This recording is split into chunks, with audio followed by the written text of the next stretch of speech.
Hi friends, in our time together today, I'm sharing my practice session of Star of the County Down. It's a tune I introduced just the other day, and I'll put a link to that at the top, and I'll also put the link at the end of the notes to this video, or the end of this video. But at the top of the notes to this video, I'm going to place a link to the page on my website from which you could download the music and tabs if you haven't done that yet. And if you've been with me for a while, and if you haven't, then you should know, I like to practice a tune on both a high D and a low D, even though I'm low D focused.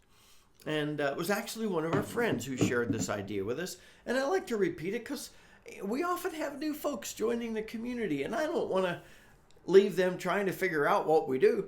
So if you practice a tune on the high D, you can often, it's sometimes a little easier, and you could figure out what you want to do more easily that way rather than holding your low D the whole time. And today I'm going to use my Wild Irish high D, and then you transfer that to your low D. And today I'm using the Carbony standard bore low D, and interestingly, I could hold the Carbony all day and I'm not stressing my fingers because it's close finger spacing. So that's awesome. I've talked about the Carbony a good bit. I love both of these whistles. But I'm to the point in my practicing where I'm pretty familiar with the tune. So I don't need to belabor you with my learning the tune because I've already walked through the tune. I just spent more time doing that.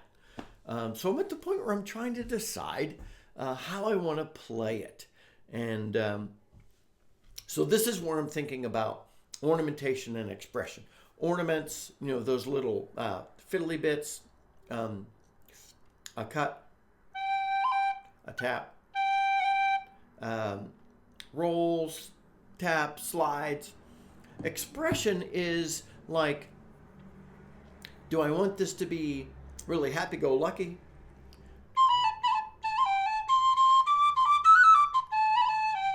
Or do I want this to be a really thoughtful ballad?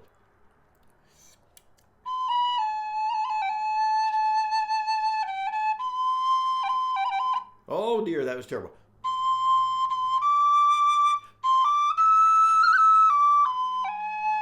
What do I want to do?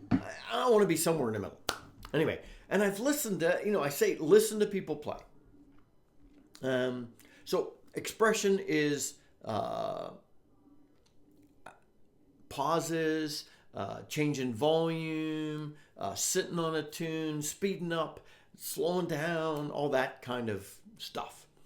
And I spend a lot of time listening to people playing it, trying to get the beats per minute. And yes, we are going to talk about an exercise for figuring out the beats per minute on a tune. I saw people playing it like as a ballad, and they were playing it everything from 80 to 84 beats per minute as a ballad. I saw a lot of folks playing this with a slight drive from like 90 to 95 beats per minute. Similar style I found 110. And I found a couple of groups playing this where they were just going to the races. It was like listening to a reel. It was like I clocked one at 117 beats per minute and another group at 124 beats per minute. And I even listened to sometimes like the same group playing at different times, and they never played at the same pace. So you do what you want to do. Anyway, as I think about this, and I'm going through it, with my ornamentation practice, I'm literally thinking, I've not spent a lot of time already doing this, so we'll see how this goes. But I'm thinking, what's the feel of the tune I want? So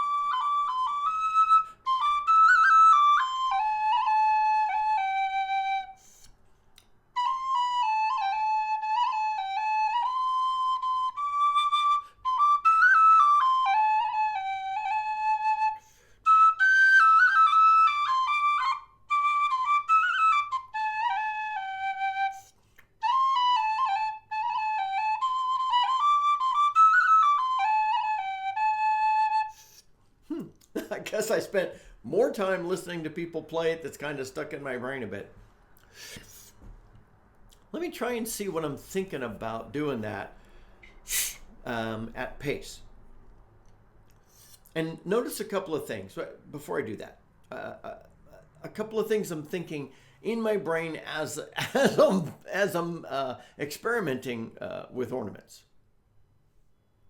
So I'm thinking the recordings I like the best. That's one of the reasons I say listen to recordings. Which ones do you like the best?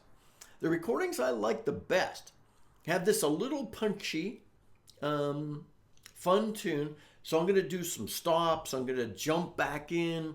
And so, some tunes I like to ornament my way in, but I want this one to kind of jump at me. So I'm just going to, I think I'm going to do, and then there's that triple A. So I'm thinking,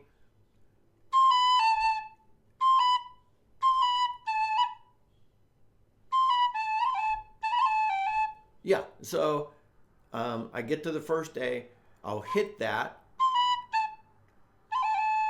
and then sort of a,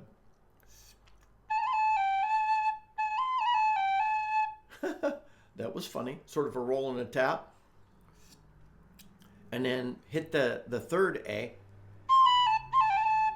and then roll out of the third A, cut off the C natural,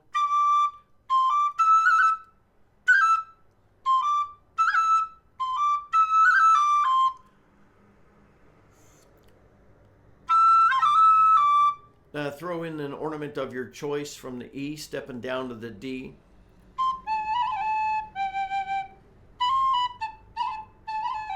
And I'm going to do that second triplet of A's differently. I want to punch the first and just stop momentarily. And do a little.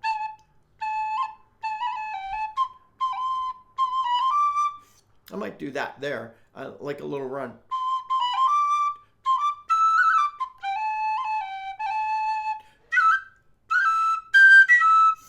Ah.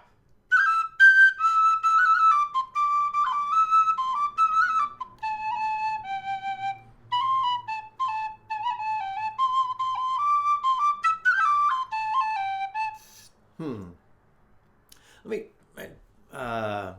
just try the whole thing once through on the high D, and I'll move to the low D.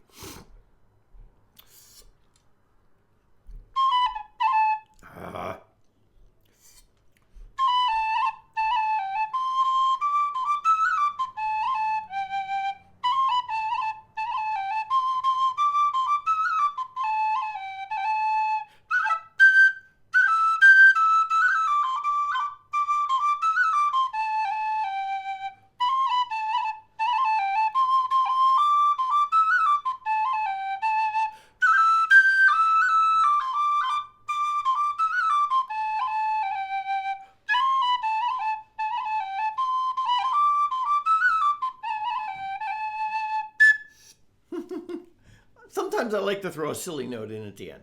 I'm feeling a little better than I thought I might be feeling. See how that translates to the low D with the carbony.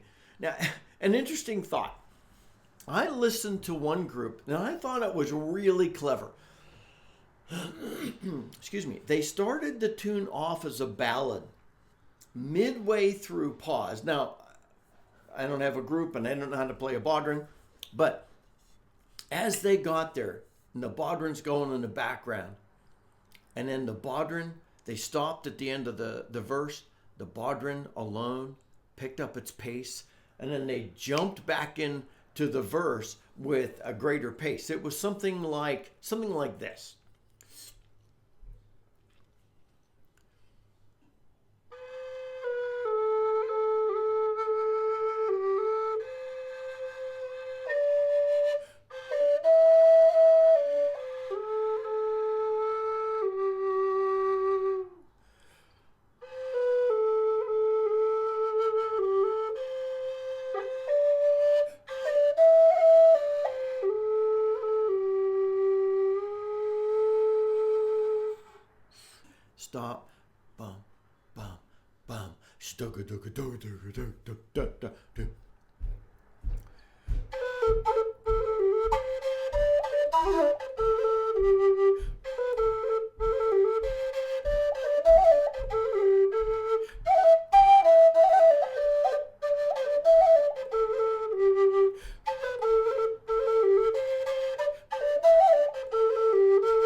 And then you jump right back into the verse. So verse, chorus twice, verse.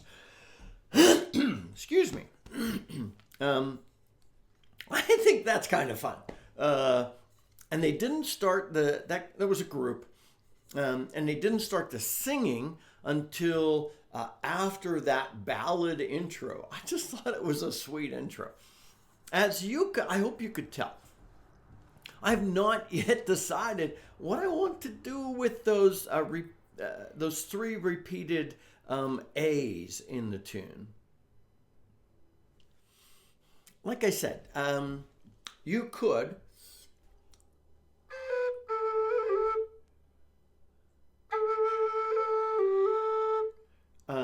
do that, but I don't want to do that every time. It's actually possible for you at one point, may I say even forgivable. Some people would disagree with me for you to tongue all three of them, but I don't know that I ever did. No, at that last one in the chorus, I think I actually did that.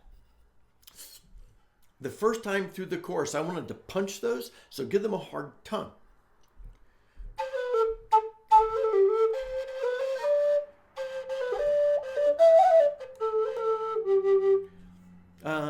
So that's kind of where I am. So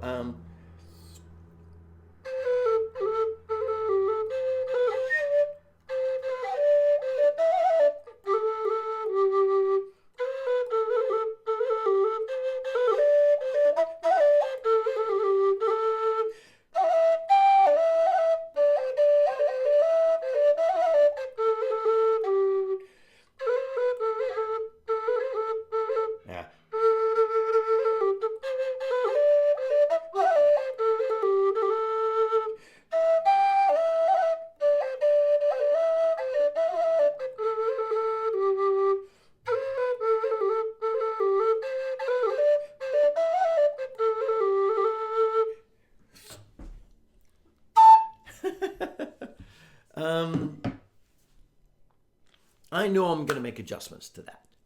That is where I am. Practicing ornamentation and expression is just like getting to know the core of the tune. You start getting to know the core of the tune. You build, you layer, you pick up pace. You start thinking, how do I want this to flow? And then that determines some of the ways, like you might pause.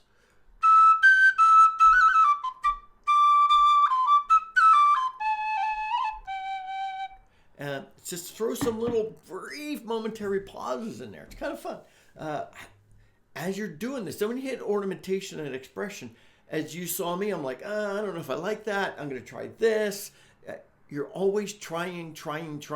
Try everything under the sun. Pull when you're working on something and you've got all the tools out, pull every ornament out of your ornament toolkit. And just mess around and see what you want to do with this tune. I'm going to wind us down here, but I feel like I'm not where I want to be, but I'm making progress toward it. Okay? I hope this has been helpful for you to help you start thinking through how you will want to ornament and express this tune, the pace at which you will want to play this tune. Maybe you want to play it at the pace where somebody's singing, then hit it around that 90 to mid 100, 105, something like in there, or maybe between 90 and 100, because that's a great pace to be punchy and have a lot of fun with it. And then a pause feels more like a pause at that pace. What do you want to do with it? I hope this has been helpful. If it has, please like the video. If you're brand new and your first time hanging out, please subscribe to our channel. We've got a wonderful community of people. Thank you, great community of people helping me learn, where we can help each other learn. And if you know a friend who's learning the low whistle or the high whistle, please share our channel with them so that we can all grow and learn together. Until next time, my friends, this is Scott Shade. Happy whistling.